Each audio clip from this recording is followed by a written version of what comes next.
நல்லா சம்பாதித்தாலும் பணம் வந்த இடம் தெரியாமல் ஓடி விடுகிறதா? இதுதான் காரணம்னு எத்தனை பேருக்கு தெரியும்? இப்பவே கவனிச்சிடுங்க. ஒரு வீடு கட்டினாலே வாழ்க்கையில் சாதித்து விட்டோம் என்ற எண்ணம் பலருக்கும் இருக்கும். ஆனால் அந்த வீட்டுக்குள்ள நடமாடும் ஆற்றல்களை பற்றி நாம் கவனம் செலுத்தவில்லை என்றால் நம் வாழ்க்கையை வழி தவறி போக வாய்ப்புண்டு. வாஸ்து என்ன சொல்கிறது என்றால், ஒவ்வொரு இடமும் ஒவ்வொரு பொருளும் ஒவ்வொரு அதிர்வலையை வெளியிடுது. அந்த அதிர்வலை நேர்மறையாக இருந்தால் சந்தோஷம், சாந்தி, செழிப்பு வரும்.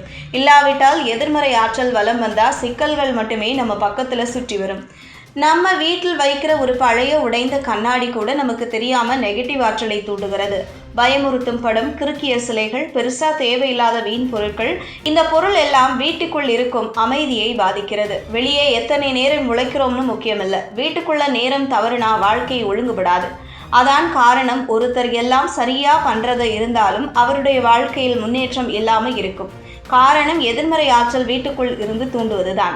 வாஸ்து சொல்லும் இந்த ரகசியத்தை நாம புரிந்து கொண்டால் வாழ்க்கை ஒளிமயமாக மாறும். வீட்டில் ஒளியும் காற்றும் வரணும். சுத்தமான சூழல் இருந்தாதான் நல்ல சக்திகள் நம்ம வீட்டுக்குள்ள அடி எடுத்து வைக்கும்.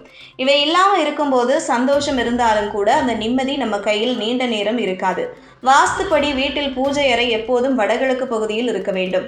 சமையலறை தெற்கே இருந்தால் நம்ம வீட்டு அதிகார சக்தி தூண் உயரம். முக்கியமானது, வீட்டின் வாசல் எப்போதும் இடைவெளியுடன் இருக்க வேண்டும். வீண் பொருட்கள், தூசி, தடைகள் இருந்தால் அது நம்ம வாழ்வின் வாயிலையே அடைச்சு வைக்கும். இந்த வாஸ்து வழிகள் வெறும் நம்பிக்கைக்கு மட்டுமல்ல, அது நம்ம வாழ்க்கையை அமைத்து கொள்ளும் ஒரு நல்ல வழிகாட்டி. வீடு நல்லா இருந்தா மனசு நல்லா இருக்கும். மனசு நல்லா இருந்தா வாழ்க்கை சரியா போகும். சீரான பாதை தானாக உருவாகும். சில நேரம் நம்ம வாழ்க்கையை மாற்ற பெரிய வேலை எதுவும் செய்ய வேண்டியதில்லை. நம்ம வீட்டுக்குள்ள சில பொருட்களை மாற்றுவதுதான் போதும். வாஸ்து சொல்லும் இந்த விஷயங்களை பரிசீலித்து பார்த்தா வாழ்க்கை எளிதாக சுழல ஆரம்பிக்கும். வீடு வாழும் இடம்தான், ஆனால் வாழ வைக்கும் இடமா இருக்க வேண்டும் என்றால் வாஸ்துவின் வழிகாட்டியை நாம் பின்பற்றணும்.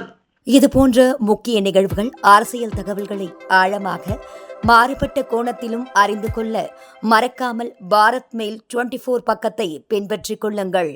உங்கள் ஒவ்வொரு ஆதரவும் இது போன்ற பல நிகழ்வுகளின் பின்னணியை அறிய உதவும்.